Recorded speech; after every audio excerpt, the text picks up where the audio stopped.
to the Wise Woman Show. I am your host, Megan Wiseman, or better yet, Wise Woman. Here we empower Christian women entrepreneurs to express their divine wisdom and follow their intuition. This is a space where diverse voices and visions of wise women are showcased to support and celebrate the power of feminine leadership in business. Hello, welcome. Today I'm so excited to share a beautiful soul with you. Her name is Meredith Ashton, and I'm grateful to have connected with her. She will be a speaker at the upcoming Tree of Life retreat this year, and she has such beautiful feminine wisdom to share.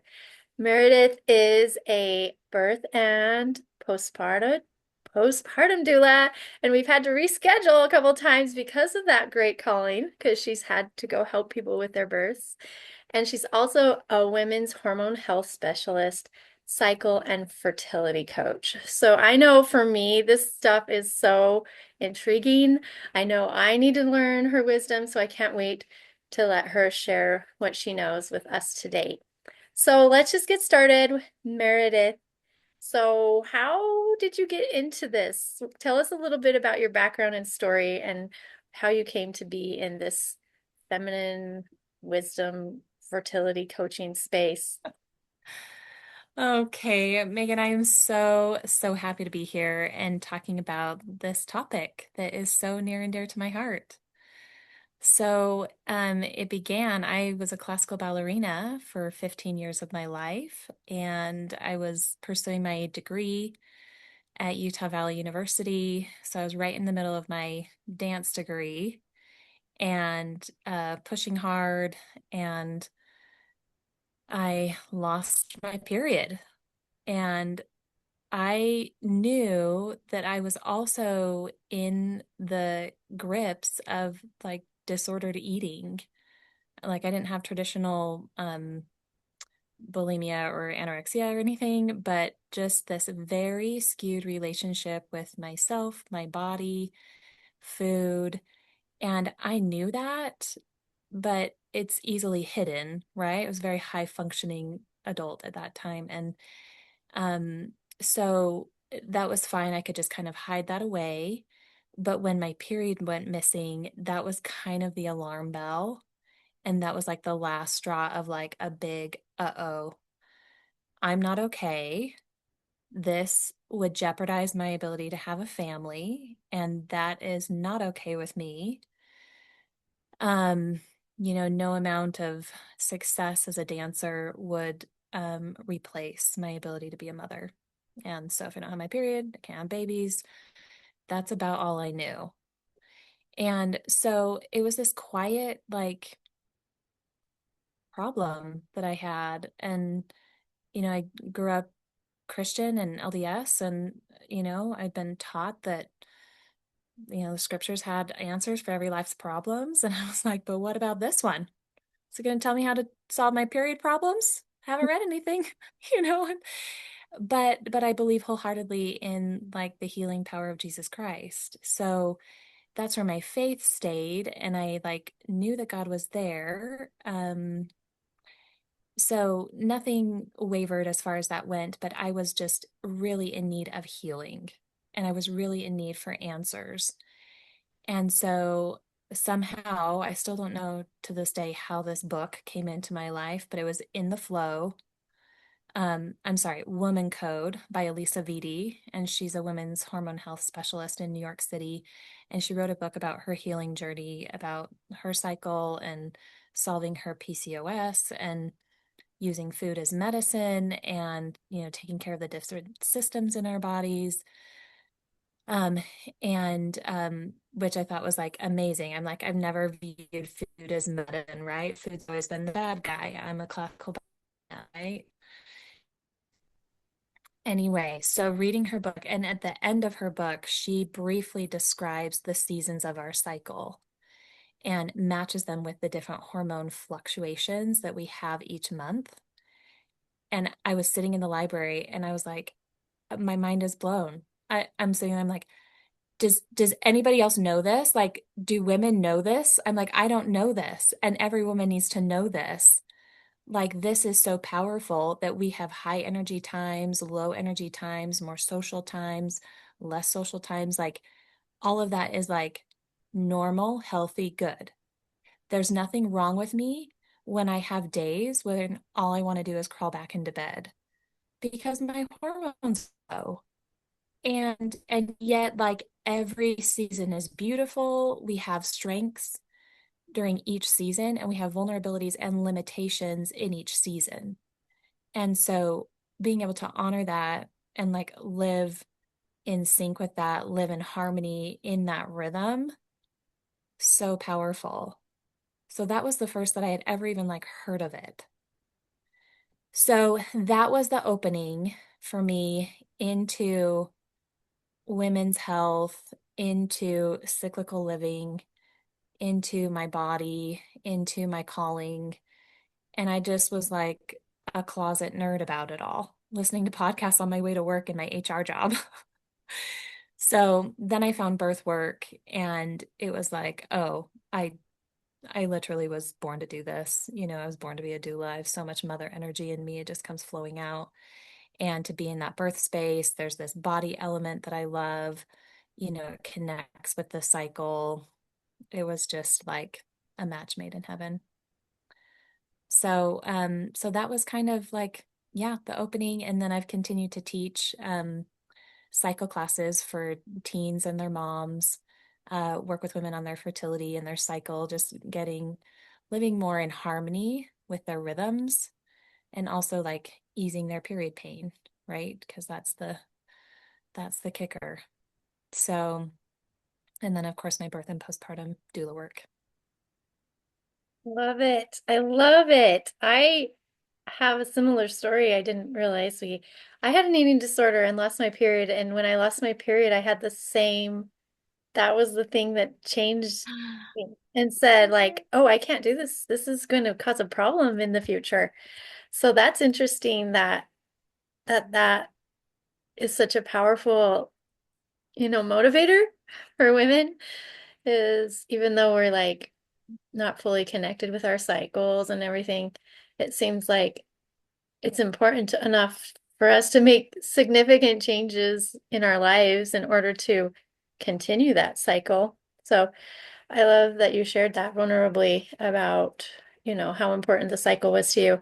And then even though it was probably really hard to change, all of this brought you to what you were meant to do. So it's interesting as we heal what we need to heal, it also opens you up to your life's purpose. I just love that. So thank you for sharing how you got there because some people are like, wait, so how did you get here? What got you here? So I know for me, I've learned a lot about this. I love things of the feminine, but if someone's coming across this for the first time, where do people begin? Where's like the first things you teach people about cyclical living or connecting to their Mhm. cycle? Because most people have negative feelings about this. We're not trained to like Totally. love our body, love our periods, love our cycles. That's not the messaging of our world. So how does someone shift Mhm. from what we've been taught to like this whole other wisdom of women's bodies? Yeah, that is the best question. And I think about that a lot of like remembering back to where I was with like no reference point other than I bleed a couple days a month. And I feel yucky some days, but I'm not even like aware of the connection with that. You know, like all of a sudden I'm like yucky for a few days and then I'm like start bleeding and I'm like, oh, right. Okay. Oh, yeah, my period was coming. That's why. And now I'm in this place where I can anticipate that and prepare my life and my schedule. So it's a lot easier. So, yeah, let's kind of talk about that journey. Um, the the thing is a practice of menstrual cycle awareness. We come back like that's the basic practice.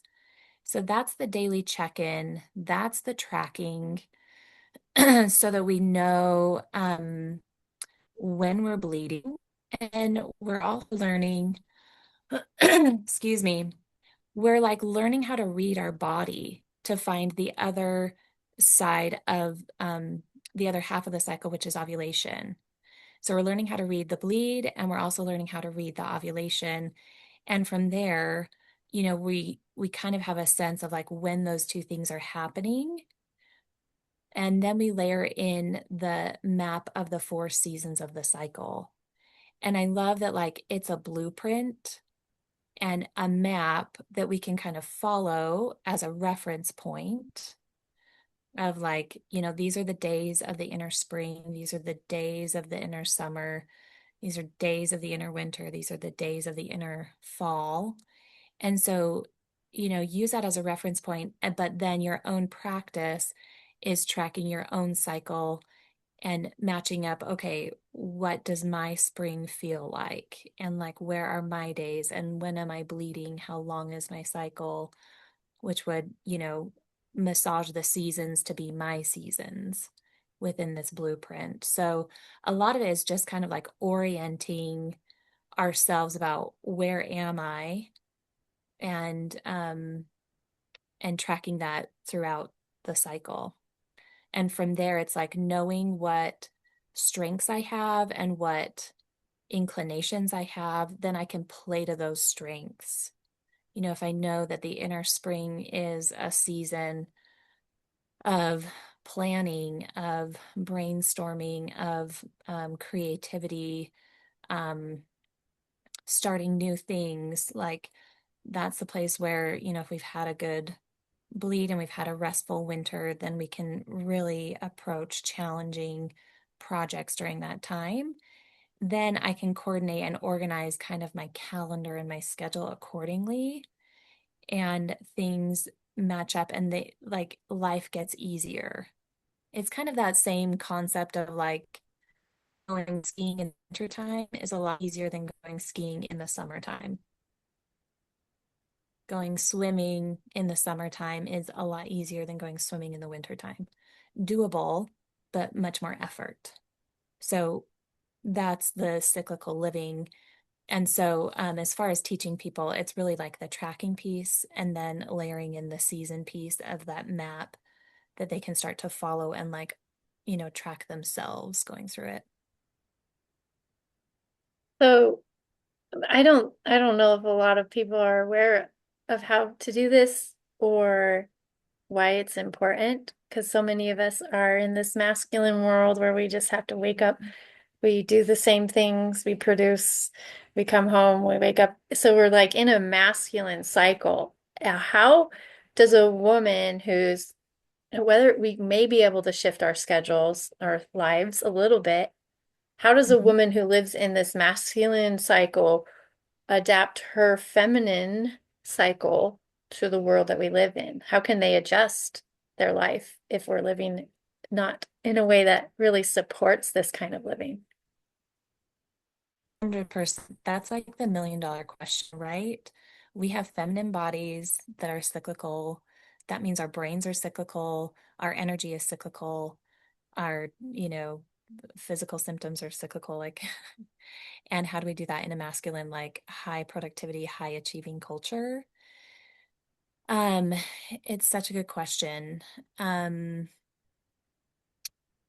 and now what I was going to say kind of left me. So let me just kind of tune in for a second. Um, it's really about kind of managing our energy, which we have the power to do. And I think it's really important to not turn that over to the culture and um, feel powerless in the culture. So, and victimizing ourselves of like, I can't do anything about it because we can still work these masculine jobs. I worked in corporate HR in financial services for like 5 years.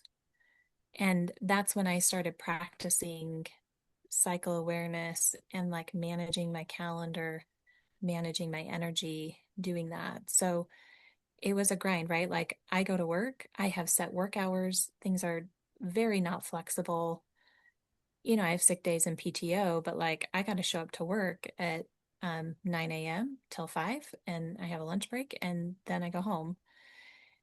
And but within there, I have the autonomy to decide.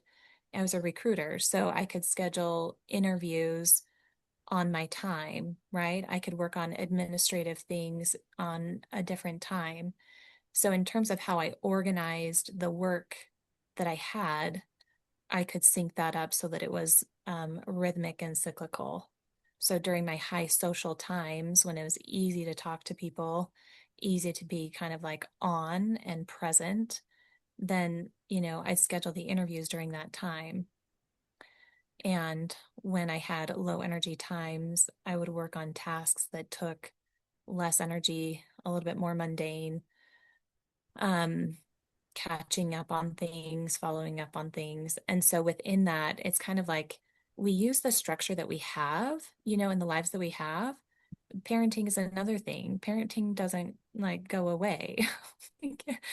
We can plan to like take a retreat, but like it's probably unrealistic to expect that every time we bleed, we can have 5 days off of parenting once a month, like, um, that just isn't quite, maybe some people arrange for that, but that's not like the typical flow. And so, how can we pace our energy within the structures that we have to find that cyclical living? And so if it's just like, we talk about in menstruality language, like the 1% rule, can we just do it 1% more? So we get out of that perfectionism of just like, I can't do this 100%, so I'm not going to do it at all. And to like, can we find middle ground where we do a little bit? Can we just do a little bit? Can I coordinate the work projects during the day so that I, it matches my energy? When I have high energy, then I'm going through these tasks that are more challenging, and then they feel easier to me, as opposed to putting them in a place in my cycle where I'm just like, I don't have the brain power. I don't know why I can't figure this out. I know there's a solution, but I just can't see it. That's the time to do other projects. So, yeah, I think it's a good question. I think, we're creative beings, and so we got to get creative about this. But I think finding like pockets to honor ourselves and bring our whole selves to our lives is the key here. Our lives and like our cycle isn't separate from our daily parenting, jobs, work, self-care. Like we want to bring our whole selves to it and recognize that we have specific powers based on where we are in our cycle. And if we bring those special strengths to the projects and to the work and to our parenting, like we get different results, right? And that's kind of managing our energy within that, the structure. So, is this something that you help people do? Because I don't feel like it's natural for us to snap out of what we've been doing for 20 years or 30 years, or Hmm. if that's what you, right? Or you've said you've trained teenagers and their mothers, which is beautiful generational repatterning. So, in your coaching, this is actually something that you teach or guide or help people structure. Hmm. Hmm. Yeah. Oh, Yeah. beautiful. So what This does is, that yeah. look like? If someone works with you, like what's an example of like a class or like the work that you do? How would, is it, I just want to be, I'm curious, how do you help people set this up in their own lives? I know. That's such a good question. Yeah, so I'll teach the classes for teens and moms, and often the moms come and they're like, "That was amazing. This is the first I've ever heard of it." So it feels like I'm getting to the moms, and the teens like they just don't have the life experience and the context to quite put all the pieces in because they're like, okay, like I'm gonna bleed, like I'm really self-conscious, I'm gonna bleed through my shorts, like that's what matters to me. And that I want to look cute every day and I don't feel cute. And so There's just different pain points. So I think in the coaching, like it's really meeting the person where they're at and finding out like what's the pain point? What do you wish was easier? What are you experiencing? You know, is it burnout? Is it physical symptoms? Is it, frustration that like something isn't working quite right? So it's kind of like meeting them and taking a look at the flow and then seeing like, okay, where do we start in terms of like pillars of health? So do we start on the physical piece of starting to like do cyclical like nourishment and food? Are we starting with like an exercise? Where like can we modify your exercise routine so that it's much more cyclical to benefit your body so that your body is getting, you're not spiking cortisol by going so hard in the late luteal phase. Like, can we cross train during that time? And or do we start with like a calendaring and an organization of like how to organize your time so that you can organize your energy and pace your energy? um, and then kind of like checking in on the other like things like sleep and stress management. Like what we're doing is like we want to calm the nervous system. We're always kind of starting with the nervous system to find more rest and ease in the nervous system. So that's the foundation. And so we're kind of looking for the ways that we can um, just make small changes, right? Modified changes as far as like the other things like food and exercise and kind of time management pieces and kind of like slowly building from there and also giving it some time. So um just meeting them where they're at, like we start with tracking, if they have a sense of like where they are and what's happening with their cycle, great. If not, we start there. And tracking and writing down how you're feeling each day can give us a good sense of like how you're moving through your cycle. And then we can start from there. I love that. Thank you. Because I'm like, maybe I need this in my life. I know. Right. And one thing I'm just thinking about, I know I've hear a lot about like hormone replacement therapy. I am currently doing things for my thyroid. Do you feel like women's hormones are being affected? I mean, this is kind of like a big question, so you may not know the answer, Mhm. but I'm kind Mhm. of feeling like the reason women's hormones are so out of whack is because we're not paying attention to our natural rhythms and our cycles. So our bodies are like, produce more, or like help. We're overworked, and all the hormones are reacting to that. So do you feel like there is truth to that? And have you seen when people get into more rhythm that their hormones, because you talked about hormones as one of your expertise, do their hormones naturally balance, or do you usually have to supplement or do kinds of therapies to help their hormones and balance? Yeah, that's such a good question. And there's like lots of layers to it. Yeah. Because like women have conditions like PCOS, endometriosis, like they have, or like even PMDD, which are like real conditions to pay attention to. Um, but a lot of it comes back to the nervous system, right? And we have these two, the parasympathetic and sympathetic nervous system. And when we are on and that that fight or flight response is activated, our adrenals are activated, they're upregulated, they're pumping out the cortisol and the adrenaline, and that inhibits the oxytocin receptors. Like you can't have like cortisol and oxytocin like have the same receptors. So it's one or the other. You can't have both. And Mm. so oxytocin is like the love hormone, the feel good, the pleasure hormone. Right. And cortisol is a stress hormone. So our bodies they're meant to go into that fight or flight to protect us, but then they're meant to come back to a rest and digest place. And so, um, what menstrual cycle awareness can do is it can tune us back to our needs physically and emotionally. And when we're listening to that, then we can, and honestly, right, and not overriding them, then we come back to ourselves And that's the piece where like we can address our needs, even basic hunger and sleep needs. And that like has tremendous effect on our nervous system, calming our nervous system down, which then can help our hormones regulate. And it also builds trust with ourselves. So that's a big piece of like, okay, body, I'm going to listen to you and I'm actually going to respond to what you say. So if you imagine like a friendship, and a friend that like is always shouting at you and talking to you and you're never listening, like you don't really have a friendship there, right?